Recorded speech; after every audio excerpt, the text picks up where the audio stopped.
Good morning, everybody. Welcome into Soccer Morning here on a Wednesday. WorldSoccerTalk.com. I know they're approving more top-level domains. I don't think .home is one of them. Maybe it is, but it's not the website you need to go to. You need to go to WorldSoccerTalk.com. That's where you need to go. Thank you very much for joining us. Big show for you today. We'll get through the headlines momentarily. Jonathan Johnson, our friend covering French football, will join us after a long absence, getting ready for all of the European seasons. Certainly some interest in France. Some of this news has to do with some French topics. We'll get to that.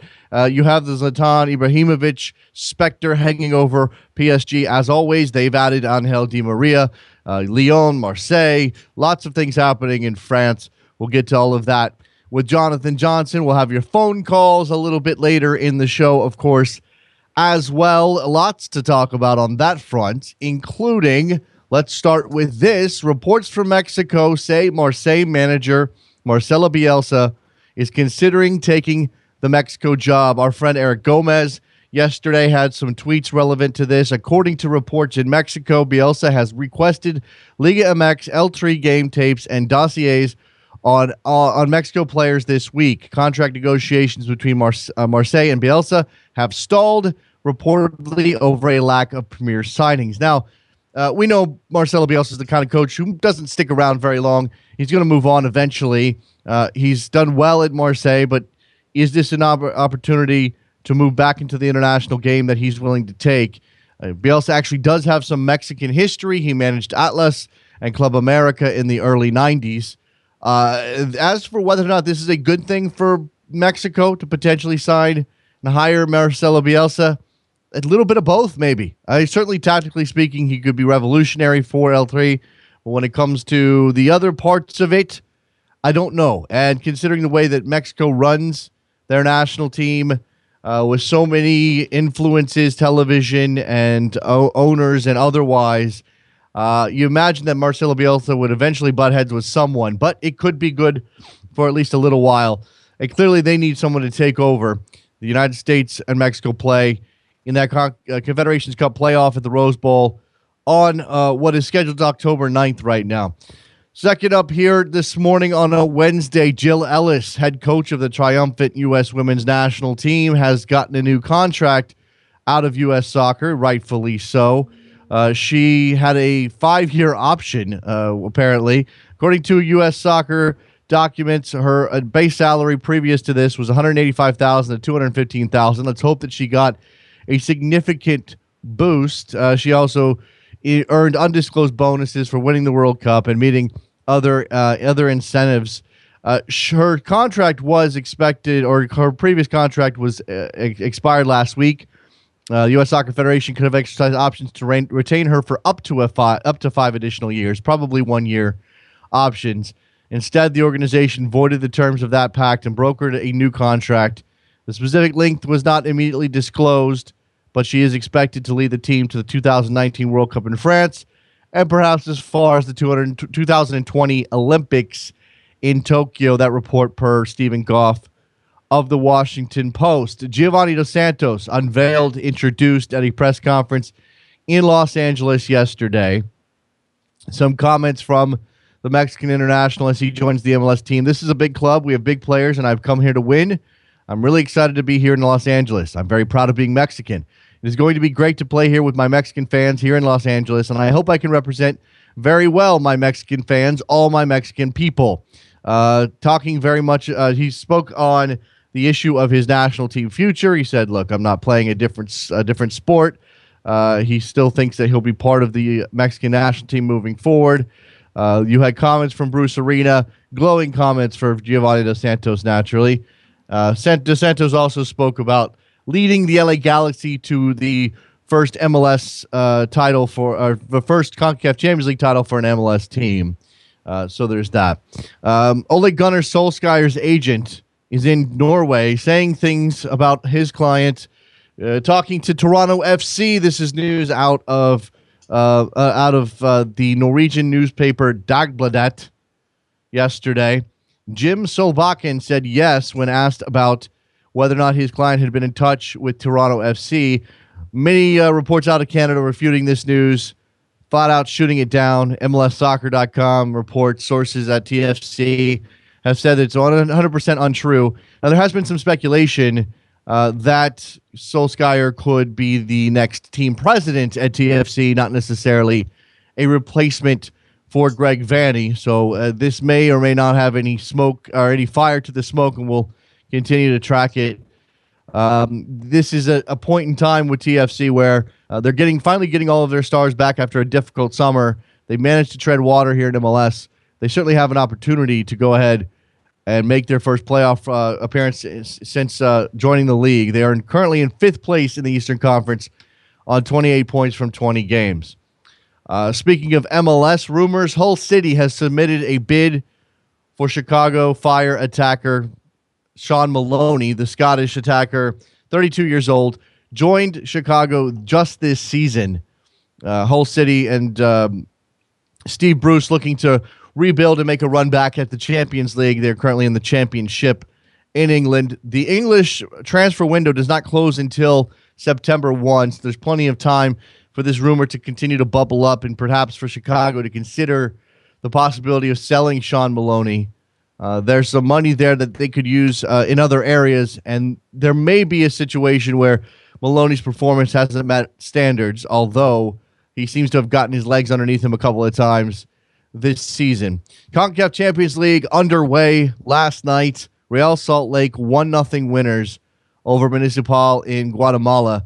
Santos Laguna won, Querétaro won, and tonight you have a big one. Vancouver hosting the Seattle Sounders in that competition. A little bit of back and forth between the two teams heading into this game. Apparently Vancouver took a picture on the field at CenturyLink on Saturday after beating Seattle 3-0 in a Cascadia Cup derby match. The Sounders players not taking too kindly to those actions by those Vancouver Whitecaps players. Russell Tybert downplaying it, saying it's just passion, it's just the rivalry. We'll see what brings what this game brings tonight. Clearly, Seattle having a very, very tough time, losing 7 of their last 8 matches. Now with Clint Dempsey back in the lineup after his long absence. Brad Evans back as well, although they have defensive issues that go beyond any of that. All right, let's step aside. When we come back, we will talk to Jonathan Johnson and get his take on the Ligue 1 season as we head into 2015-16. Zlatan, Angel Di Maria. Hey, El Shaarawy's in France now. Don't go anywhere. Be right back. You're talking too loud, but I can't hear you calling. So far this season, the New York Red Bulls have owned New York City FC, winning both times the two teams have played. One at Red Bull Arena, one at Yankee Stadium. Now it's time for a third go-round as the Red Bulls play host to New York City this Sunday at 7 p.m. Eastern. Soccer Morning listeners, I'd like to invite you to hear my thoughts and analysis live during the game at Rabble.tv. With Rabble, the concept is simple. All you have to do is tune into the broadcast on TV, press the mute button, and then head over to Rabble.tv to listen to the broadcast on your desktop, through your iOS app, and now through your mobile browser. You can join in too by posting your questions and observations in the comment section.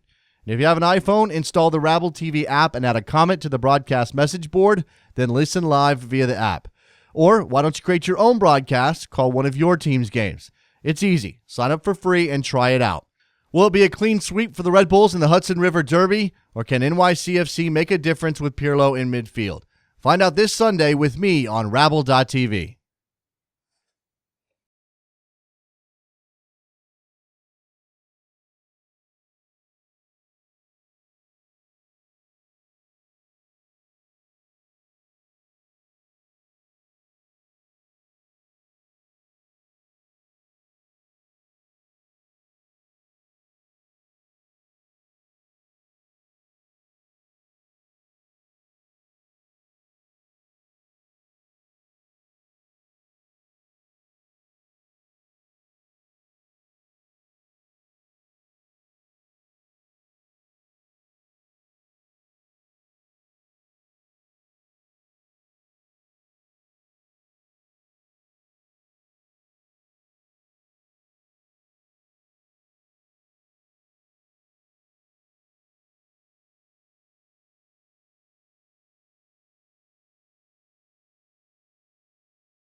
Welcome back to Soccer Morning on World Soccer Talk with Jason Davis.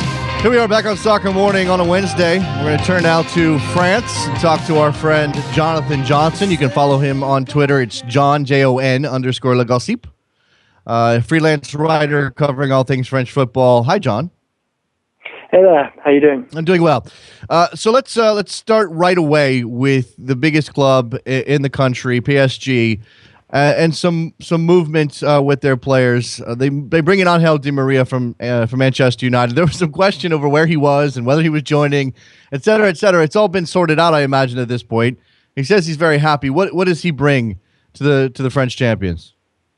Yeah, well, absolutely. It's the end of a massive transfer saga with Di Maria finally joining PSG. It's not been made official just yet, but that it is expected to happen later on today. And the unveiling should take place in Paris tomorrow. Di Maria brings plenty of experience to the team. It brings a bit of variety as well. Laurent Blanc, since his initial season in France, where PSG won the Ligue and the Coupe de la Ligue, which is the League Cup, he said the player that he really wanted to bring in was a real left-sided attacker.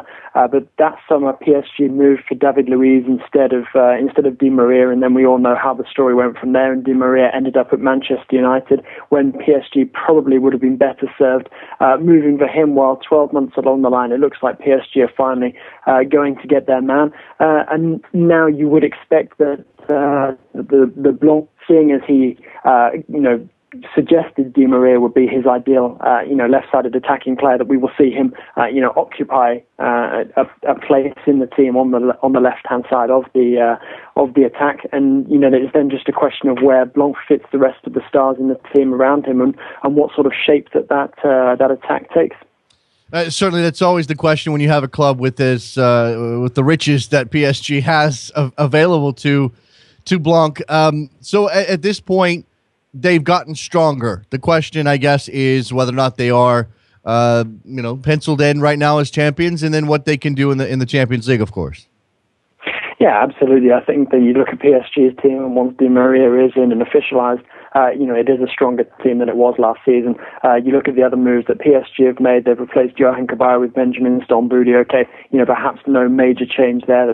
I'm sure there's some people who'd argue that Kabay is a vastly better player than Stambouli, but the fact is Kabay was a complete failure at PSG. So, I think that's an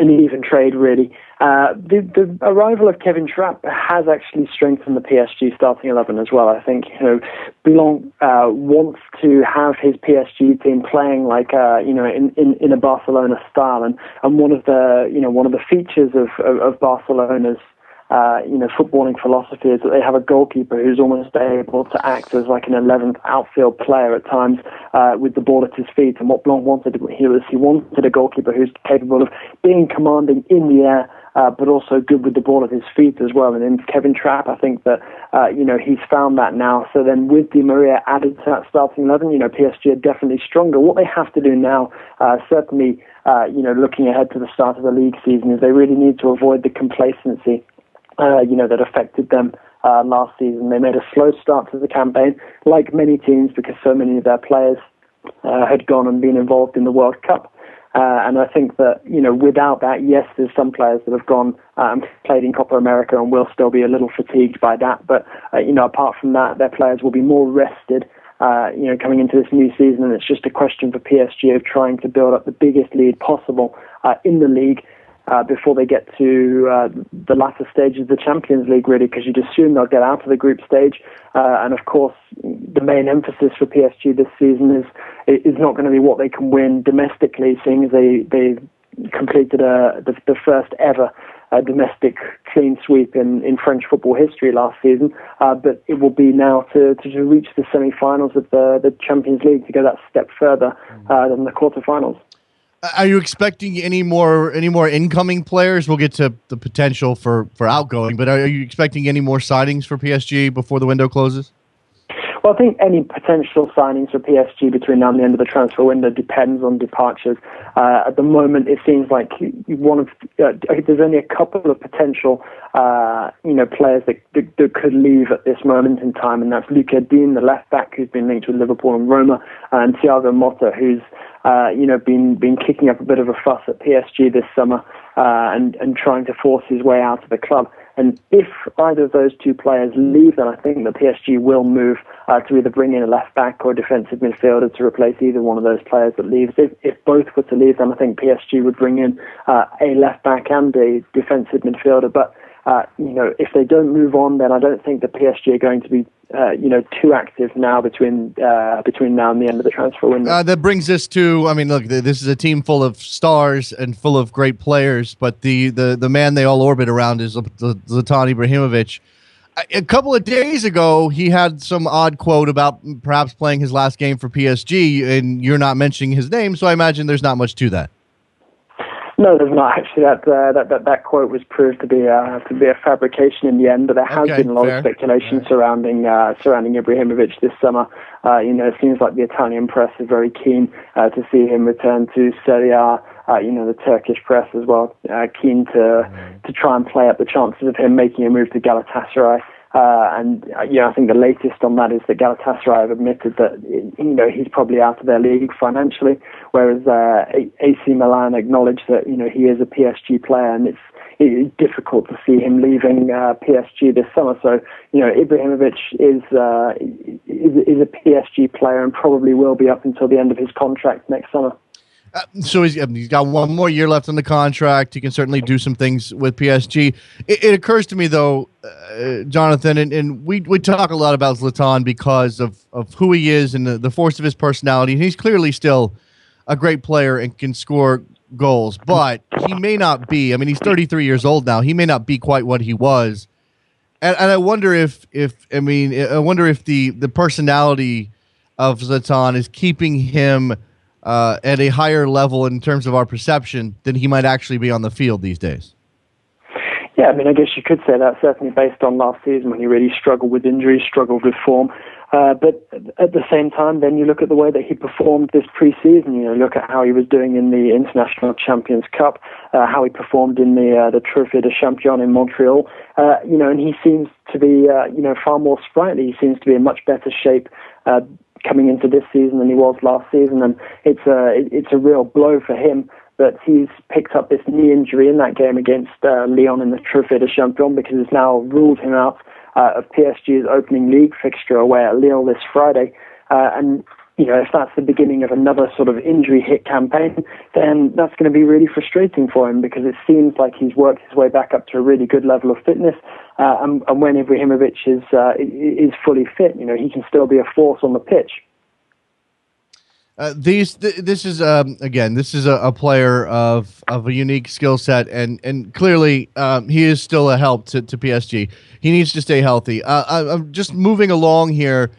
When you talk about the French league season and what you expect to see, again, we're sort of assuming that PSG, provided they don't have any disasters, provided Blanc figures out how to have this team play together, and there's no reason to think he won't, that they're going to be champions again. Is there any reason to think that someone else can challenge? No, I think that PSG are the overwhelming favourites coming into this new season. In fact, I think you could maybe say that the gulf has widened, even though the likes of Lyon and Monaco have strengthened. They've managed to keep key players and bring in some very talented newcomers as well. PSG have also strengthened, and I think that they are by far and away the strongest team in the league. I think that Lyon, who pushed PSG so close last season, are probably behind Monaco now, certainly in my opinion, in terms of the teams that could challenge them. But really, I cannot see anybody in the league being able to challenge PSG outside of Monaco and Lyon, and even then I think it'll be difficult for them. This is a very young Lyon team, very talented, but they haven't experienced having to try to balance continental football and domestic football yet, and that's going to be a big challenge for them, because obviously they're in the Champions League this season, and for Monaco as well. Monaco did very well balancing Champions League and domestic football last season, but it's going to be a big ask for them to replicate that success this season. So their main aim is going to be to shorten the gap between themselves and PSG domestically. But it's going to all depend on how all of these teams start the season. PSG normally start quite slowly. Monaco, it's going to be a question of how long it takes for so many of these new faces to bed in. And for Lyon, they seem to be in a bit of a malaise at the moment during this pre-season. They've got a few question marks over Alexandre Lacazette. He's been linked with so many different clubs this summer, and now he's apparently been handed an ultimatum by the coach Hubert Fournier, who said to him, either you sign the new contract that was offered to you months ago, or you leave, because it's starting to disrupt the team. Let's quickly just give me a sense of what you expect out of El Shaarawy, who makes the move. Stefan El Shaarawy, the Italian player who makes the move to Monaco. Formerly, big hopes for him at AC Milan that just didn't pan out. Yeah, I mean, Stefan El Shaarawy is a very talented player. He was one of the hottest prospects in European football a couple of years ago. Had some bad luck with injuries. Things didn't perhaps work out the way that AC Milan were hoping with him over the last couple of seasons. But he's still a very young player, still a player who has a lot of potential, and he really fits the profile that Monaco were looking for in their new players with this rescaling of their once lavish project. And he seems to have hit the ground running, scored in the Champions League qualifier against Young Boys last night, and I think his move becomes permanent if he plays around about 16 games this season. So if he can keep himself fit, then I think that he'll prove his quality for Monaco. And if he does keep himself fit, then that option to buy is going to kick in, and I think Monaco will have landed themselves a very talented player. Let's talk Marseille just for a minute here. A big turnover in players at Marseille. What exactly? And we'll get to the rumors surrounding Marcelo Bielsa here momentarily. But what's the outlook for Marseille in 2015-16? It's very, very difficult to see them, mounting a title challenge and perhaps even qualifying for Europe. There's been so many, key players that have left them over the summer, the likes of André Pierre-Gignac going to Tigres, Andre Ayew leaving on a free transfer for Swansea, Dimitri Payet leaving for West Ham, Ginelli and Mbula going to Porto. Any team losing, that kind of caliber of player, four of them from their starting 11 immediately, it's a big ask for a team to recover from that. And, on top of those four players, Marseille have lost a couple of others as well from that starting 11 from last season. So Marcelo Bielsa right now is just trying to rebuild this Marseille team, and he's going to be able to stamp his authority more on it. He's going to be able to shape this team so that he can get the best out of them, so that they're more in his image. But I think it's going to be a very, very tough season for them. I can see it being a campaign of transition, and I can't see them, enjoying the same success that they did in the early part of last season, when they were top of the league, and looked like they might be able to give PSG a run for their money, because there's just been so many changes. And although they have brought in some talented players, I think that this Marseille team this season is considerably weaker than the one we saw last term. Well, this is a manager who has butted heads with his with his bosses several times over the course of his career. Obviously at Bilbao, and it's been.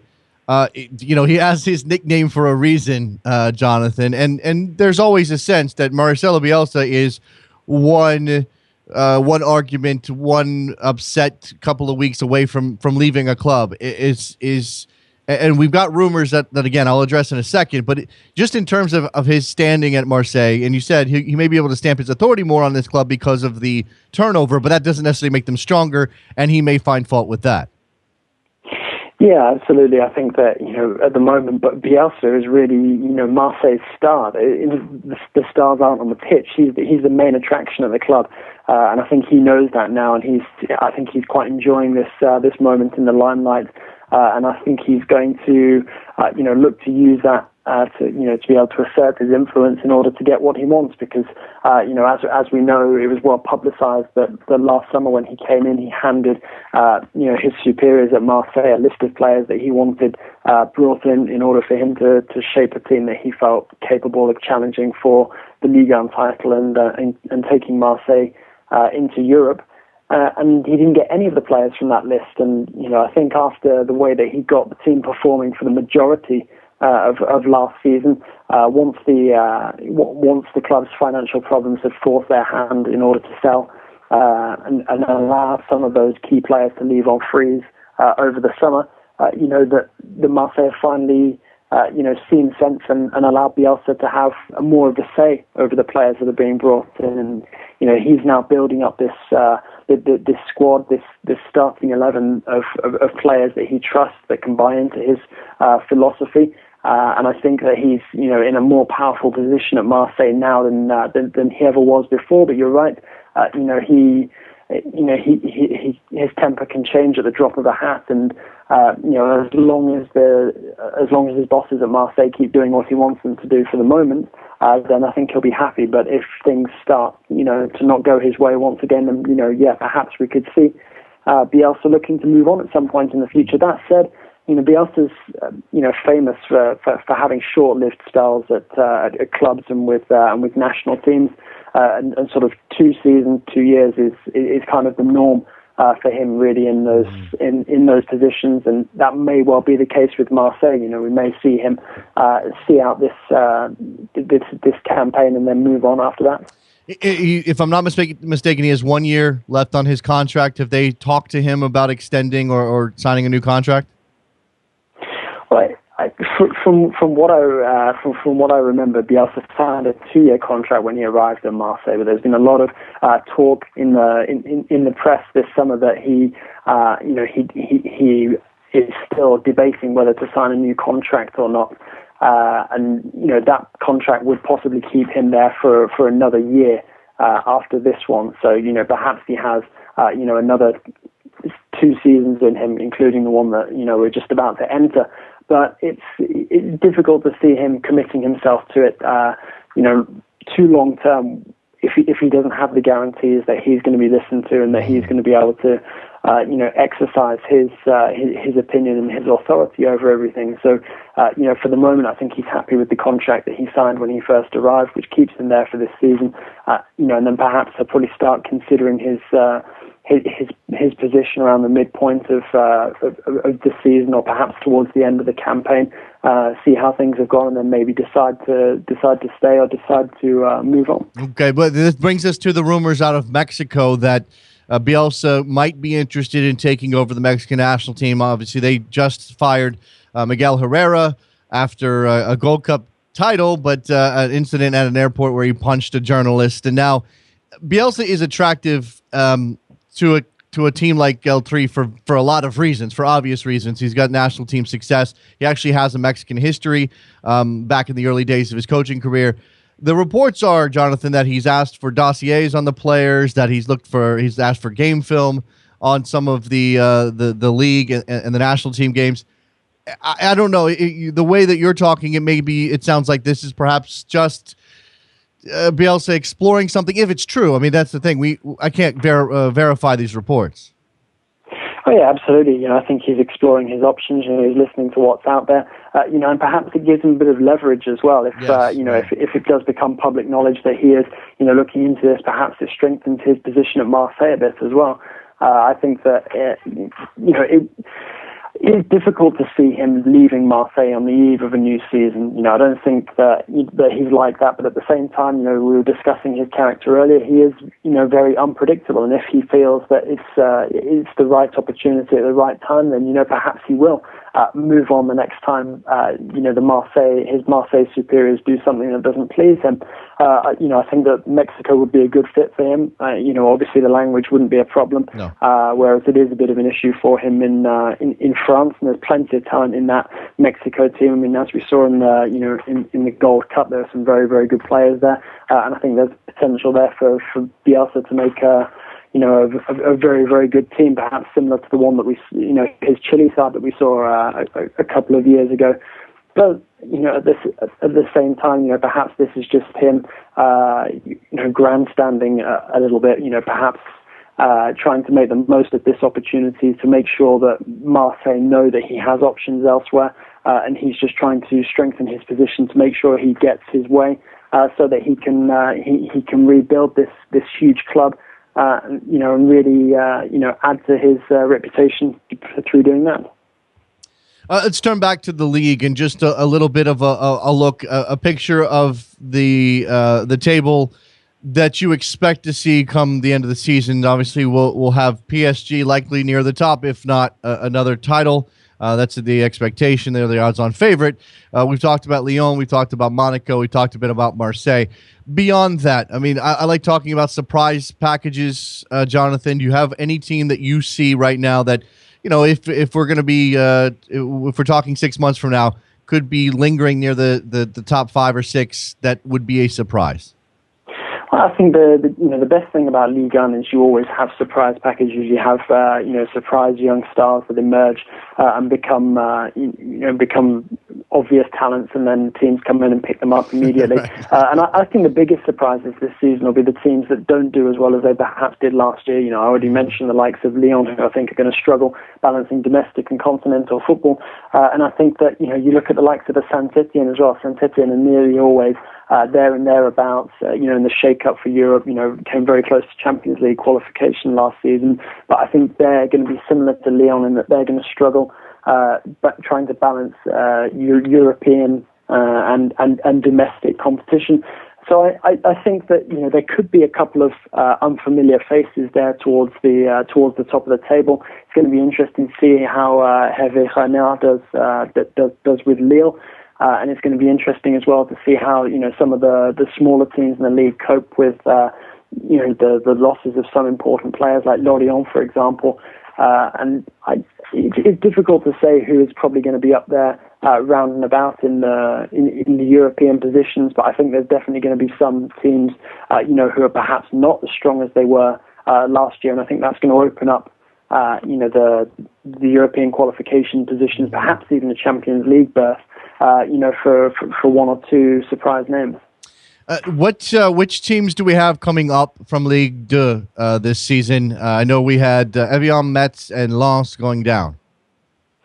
Yeah, you have Gazélec Ajaccio, so it'll be their debut in Ligue 1, so that'll be interesting. Corsican minnows. I'm curious to see how they do because they have a shoestring budget to operate on. Brought in a couple of experienced players, but I don't think anyone's really expecting them to be able to stay up. But that said, same was said about Guingamp a couple of seasons ago, and they're still in Ligue 1. You also have Angers.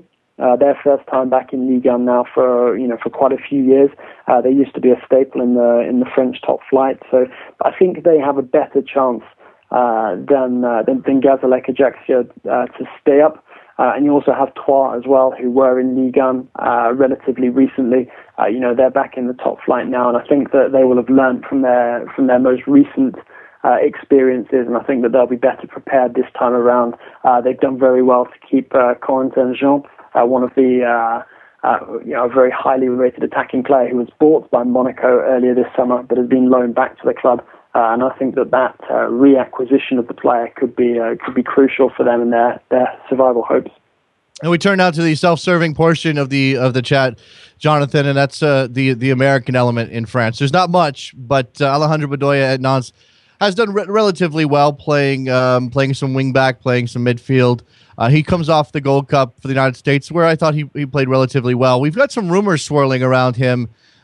In this part of the world, potentially a move to MLS. I don't know if you have a handle on Alejandro Bedoya specifically, but the situation at Nantes and whether or not a player like Bedoya could be on the outs there. Yeah, it's interesting because actually I think I've probably heard the same rumors that you've heard, and I know a couple of clubs have been linked with him.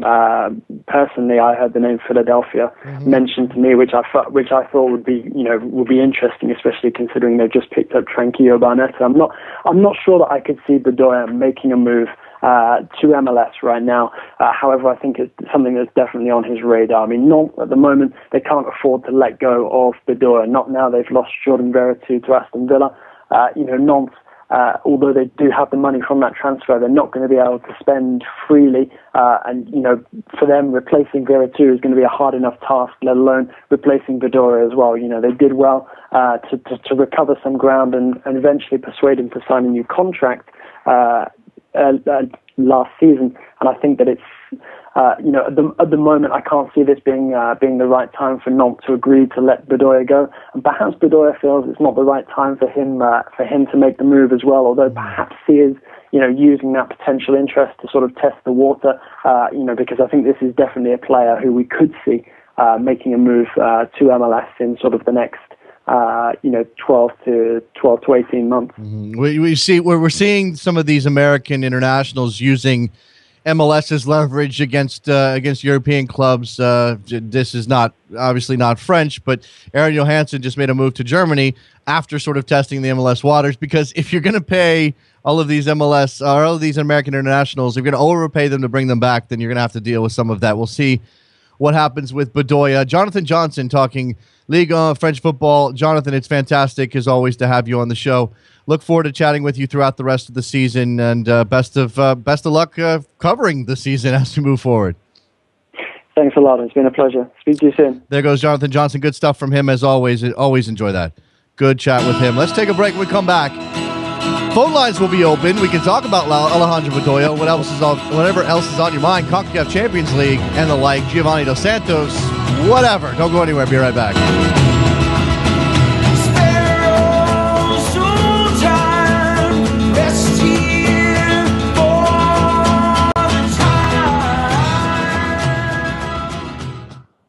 So far this season, the New York Red Bulls have owned New York City FC, winning both times the two teams have played. One at Red Bull Arena, one at Yankee Stadium. Now it's time for a third go-round as the Red Bulls play host to New York City this Sunday at 7 p.m. Eastern. Soccer Morning listeners, I'd like to invite you to hear my thoughts and analysis live during the game at Rabble.tv.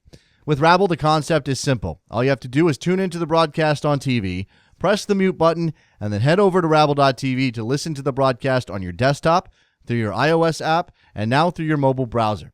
You can join in too by posting your questions and observations in the comment section. And if you have an iPhone, install the Rabble TV app and add a comment to the broadcast message board, then listen live via the app. Or why don't you create your own broadcast, call one of your team's games. It's easy. Sign up for free and try it out. Will it be a clean sweep for the Red Bulls in the Hudson River Derby, or can NYCFC make a difference with Pirlo in midfield? Find out this Sunday with me on Rabble.tv.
Welcome back to Soccer Morning on World Soccer Talk with Jason Davis. Here we are back on Soccer Morning on a Wednesday, right smack dab in the middle of your week, talking soccer because that's what we do. That's what we like. That's what we enjoy. Good chat with Jonathan Johnson. France is a league that I always feel like should be paying more attention to. There's got to be a way for me to spend more time on France in 2015-16. somehow. Where is France broadcasted? Anywhere? Is that on American television? Speaking of American television, we've got the German Bundesliga developments with Fox Soccer. Pretty much everybody's happy at this point, right? There was some question over whether they were going to play those, where they're going to show those games. And we've established they're going to make them all available. Some. Do you have to have Fox Soccer to go to see all the Bundesliga games? I think that's probably what it is. I mean, look, you can't expect them to show every single match. I know NBC makes them all available for the Premier League. So maybe I don't know. I don't know. Bundesliga fans, tell me how excited you are about Fox, if at all. Be curious to hear how people feel about the Bundesliga on Fox in 2015 as we get ready to start the new season. Kickoff is imminent all over the place. Things are happening soon. Actual competition is coming to, yeah. So we're excited about that. A couple of things I wanted to touch on here. Phone line's open, 646-832-3909. Jump in. I'll get to you guys. Just want to credit Jurgen Klinsmann for something I saw yesterday. The American Outlaws, I believe they're the ones running the campaign, are running a campaign to raise money to buy tickets for the October 9th match between the USA and Mexico at the Rose Bowl for troops, for veterans. And Jurgen Klinsmann donated $1,000 to that cause at GoFundMe. Go find that, by the way. Ticks for Troops.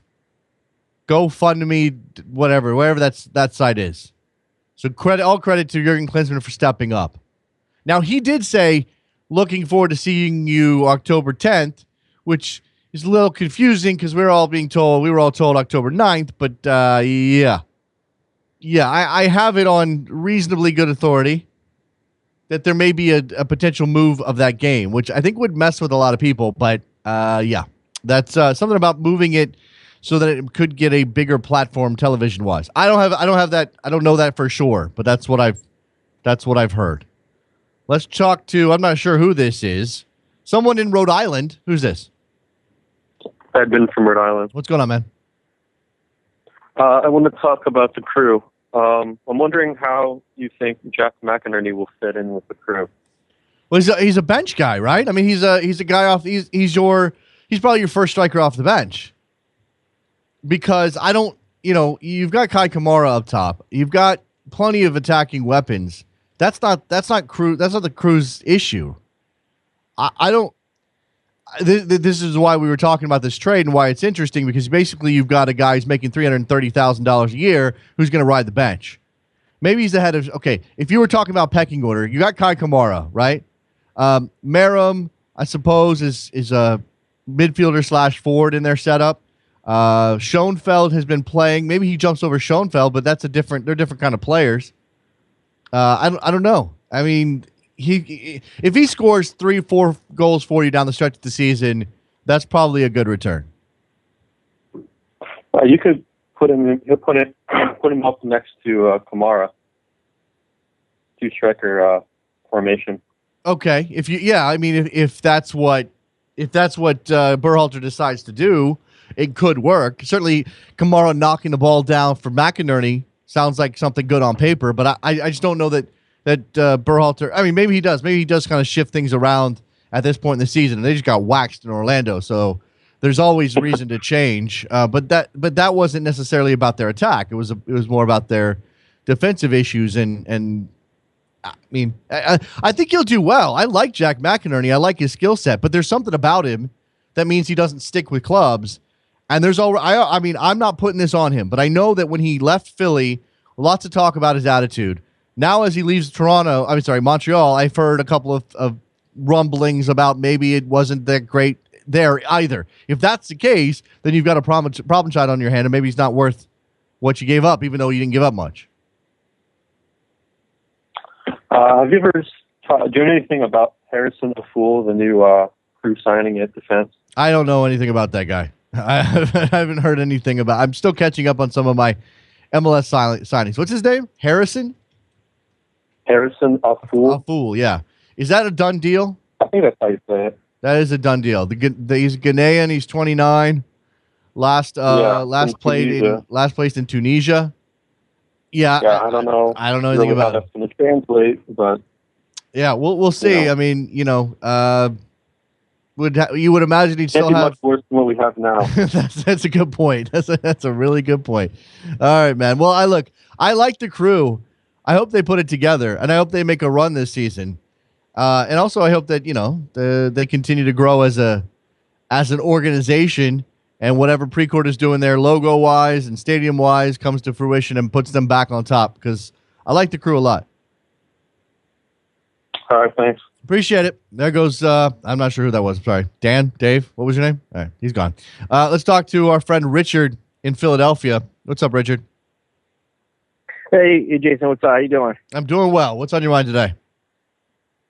As a Union fan, I was kind of hoping for Bedoya to come, but after listening to John's interview, I don't think that's going to happen now. So I have to think it's hopefully get something going for us. I imagine, Richard, that it would take a lot of money to get Alejandro Bedoya out of France at this point. If he's got a contract and if he's happy there, he seems happy there. I think it would cost. I mean, it's going to cost you DP money. Do you want to be paying Alejandro Bedoya DP money right now? I don't know. When knowing our front office, I don't think they want to either. No, so. probably not. Yeah, I was going to call you about Don Garber and Deflategate. Okay. We're going to the NFL. I know you're an NFL fan. It's a conspiracy theory I heard that a while back when it started. It was if Bob Kraft didn't get what he wanted out of the NFL, he was going to force the owners to get what's the guy's name, Goodell, out of there and bring his boy Don Garber to be the new NFL commissioner. Yeah, I did hear some whispering about that. I know it's far-fetched. Yeah. I know it's far-fetched, but one, do you think it happens, which probably won't, but two, what do you think Garber's legacy will be if it does happen? I don't think it's going to happen. I think Garber's got a contract for quite some time. I think he likes running MLS. I don't know that he would turn down the NFL gig, but I don't know. He's been out of those circles. I'm sure he knows a lot of those owners still. I'm sure he's got a good relationship. I mean, I don't know. Maybe it could happen. I don't think it will. But if he did leave MLS and moved on to the NFL, I think that initially there would be some the people celebrating would drown out the people lamenting his departure. But over time, I think we would come to view Don Garber as one of the best commissioners possible for this league, and I think that most of his successes, he's had failures, don't get me wrong, but I think most of his successes would outweigh any of those, and we would view him as an incredibly effective commissioner. Now, a lot of that hinges on what happens with New York, but if he leaves, that kind of gets stuck with somebody else. Whoever takes his job is then the person who the New York City FC stadium situation or the Miami stadium situation gets stuck to. And, he's had so much. There's been so much growth under his watch for the last 16 years. I think his anniversary being named commissioner was yesterday. That it's very difficult to see his legacy as anything but positive. Off your top of your head today, who do you think will be a good choice to replace him? Man, I think they would probably go in-house. If you could find a way to get Bruce Arena the job, that'd be good. No. Bruce would be a terrible commissioner. Are you serious? Bruce would hate that job. People would hate Bruce. It would be that would just be terrible. I don't know that there's I would have to think through it. I mean, like I said, maybe you could. You know what? You know who would be perfect for the job, but you'd have to pry him away from Arsenal is Ivan Gazidis.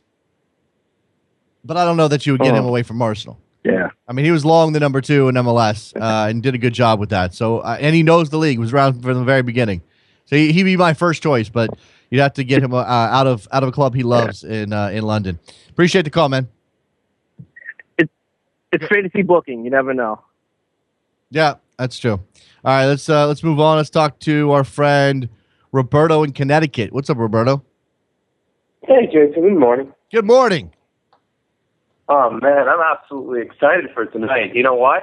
You can take a guess? Second leg of the Copa Libertadores. Final. Exactly. Yes. And it's on a knife edge. It's 0-0 right now. So Tigres goes down to River Plate with a chance at a Copa Lib title. You think they get it done? No, not at all. Not at all. Here's one thing. here's one thing. One, the entire stadium is going to be absolutely going for that team, 100%. You know, the atmosphere is going to be insane. I can tell you that right now. Yep. Absolutely. So Tigres, who spent a lot of money in the transfer window, they bring in Gignac, they bring in some of these big name players. They were going for this. I mean, that's part of the reason they did that. They were going for this. You feel as though if they didn't take the advantage at home, that it makes it very, very difficult for them to get a goal on the road or the goals they need on the road in Argentina in that atmosphere to win this title. Well, there are no away goal rules anyway, Jason, so it wouldn't matter. Well, I'm just saying they got to score to win. Well, I guess they don't. Oh, yeah. I guess they don't. I guess they could go to penalties and win, but you know, I guess they could do that. Man, I didn't even think about it. They could go 0-0 for this thing and end up in penalties. I hope that doesn't happen.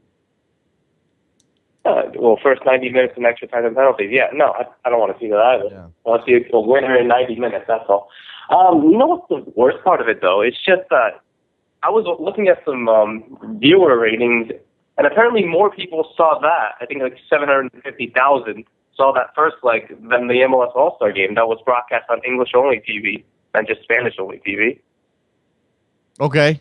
I mean, I don't know that I should be surprised by that. We're talking about Tigres and Mexican soccer in the United States, and we're talking about an All-Star game that meant nothing against Tottenham. I mean, no offense, Tottenham, but it's Tottenham. Yeah, but I just think that maybe those guys at Fox should really consider showing this game in English. Oh, I see what you're saying. Yeah, exactly. Yeah, I see what you're saying. I mean, I would watch it. I mean, I was disappointed when I couldn't watch the first leg because it was on Fox Deportes, and I don't get that channel. And I think for a lot of people, that's an extra channel that's outside of their sports package. Even it's probably in the Spanish language tier instead, and that's unfortunate because this is a tournament definitely worth watching. I would have watched it in Spanish, but you're right. They probably should consider putting it on in English somewhere, or even providing it in every TV package that you get. You know. So that could boost ratings and everything. Yeah, absolutely. I mean, I don't disagree with you, Roberto. But then again, we're a little demanding around here. We're a little entitled. I mean, last night RSL starts their Champions League campaign against Municipal in Guatemala, a game that 10,000 people are interested in. I mean, I'm one of a bunch of nerds who are interested in that match, but I couldn't watch it because it was on Fox Sports Plus. And people are people on Twitter moaning about it. I can't watch it, and Fox Sports Plus is $19.95 a month or whatever it is. And I was just like, okay, whatever. And somebody said, oh, there are other means, like, quote, wink, wink. You could go find it somewhere else, wink, wink. And I was like, I'm sort of over that hunt now. 5 years ago, I would have happily pulled up the stream wherever I could find it. Now I am entitled. I want that game on my television. I don't want to have to go find a stream of it. I don't want to have to do that work and click through all those ads. Screw that. So you're saying you're not watching the game tonight? I mean, there are other things to watch tonight that are less effort. That's the problem, Roberto. Oh, okay, I see. You see what I'm saying? That makes sense. You see what I'm saying? There's a Vancouver Seattle game on Fox Sports 1, which I definitely get in HD. There's Montreal New York, which is on MLS Live, but I happen to have MLS Live, and that's not a stream, and that's not clicking through ads, so I could very happily get involved with that one. LA, that's tomorrow night. So in Toronto, Orlando is on tonight as well. So I don't know. I don't know. Yeah, man. Well, hey, it's better than, I guess, people would start complaining even if they got Fox Sports this because it's in standard definition. That's right. You know what? And that's the thing. Like, sometimes it seems like South American football comes through from like a time warp because it's only on in standard def, and there's just something about like the way South Americans do support with like the ticker tape elements. Like if you ever watch a game at La Bombonera in standard def or on a grainy feed, it feels like it's happening in 1985. Like there's just something about it, which I kind of dig. Right. Actually, maybe that's the same thing that's going to happen later tonight. I can tell you that. Maybe, yeah. So look out for a Vine. Yeah, look out for a Vine or something. It's probably going to be out there. Yeah, on Twitter. absolutely. Somebody will be watching that game and sharing it on Twitter. Roberto, I appreciate the call, man. Enjoy Yeah, Copa no problem, Lib. Jason. All right, there goes Roberto. Copa Libertadores, second leg, final tonight. River Plate hosting Tigres. Let's talk to Ambrose in NYC. What's up, Ambrose? How you doing? A couple of things. Two things I want to cover. First, Harrison Afful. I did not know he had signed for Crew. I think it's an excellent signing, and I heard you guys say you didn't know much about him. He was on the Ghanaian World Cup squad, and he's one of the few Ghanaian players that has been in Africa the whole time. He's very well regarded, excellent right back, good overlapping player, and I think he's going to do some things. He's a little older; he's 29. But I think this is a very, very good move for him. So watch out for a fool. I do remember him at the World Cup. I just, that World Cup was quite the blur, Ambrose. So it's, you know what I mean? Like, I remember his name, but I didn't really connect the two things. I knew he was on the national team. Sorry, go ahead. The other thing, I want to really thank you for at least having somebody on to talk about the French League. I think the French League is the go-to league if you're not getting in one of the top four. I mean, there's so much talent. But relatedly, coming late to this, I looked at the MLS salaries this morning, and I was shocked. I was particularly shocked by Darlington Nande's salary. And the reason the French League is relevant is Darlington Nande's dad played for Nice for quite a while. And from what I understand, he's still got contacts. Something's going to have to happen with that guy's salary. And if he's going to play for the national team, now's the time to go after him. What is he, like 24? I don't know. I mean, but once you're 25, 26, it's a different story. So people need to look at the French League. There's some amazing talent coming out, and they're all ending up in Italy and whatnot. But it's a great league, and I think that they're going to have to pay some attention to Darlington Nande. Ambrose, I was actually thinking about it while I was talking to Jonathan Johnson, that it's kind of a pity we don't have more American representation in France. I'd like to see some more American players go there. I mean, as you said, it's not a top four league, but it's right there, and there's certainly enough talent in that league, and it is a jumping off point for a lot of players. You go from Africa to France to Germany or Spain or England or wherever. Right. I would like to see more Americans make that leap. As for Nagbe, I believe that he's on the verge of his American citizenship. Let's hope so. My understanding of those things is that he has to maintain residency, so I can't see him making a move until maybe the winter or after or summer of next year. He is already 25. He turned 25 on July 19th. So didn't know that window, it's not closed. I mean, he's still got some prime years left in him, but certainly you want to see him take that next step relatively soon, and definitely want to see him in the national team. Definitely. So I'm just saying, the guy's going to have options pretty soon, and something has to happen. Yep. Appreciate the call, Ambrose. Got anything else? All right. Thanks a lot. Thanks a lot. There you go. Ambrose calling in from New York City. The phone line is still open. 646-832-3909 is the number if you want to jump in here in the last couple of minutes of the show on a Wednesday. I mentioned the MLS schedule tonight. You've got 2 league games: Montreal hosting the New York Red Bulls, Toronto hosting Orlando City, and then you've got Vancouver hosting Seattle in the CONCACAF Champions League. I think that's the game a lot of us are going to be watching as we see whether or not Vancouver can back up their win in the league over Seattle from the weekend with a win in the Champions League.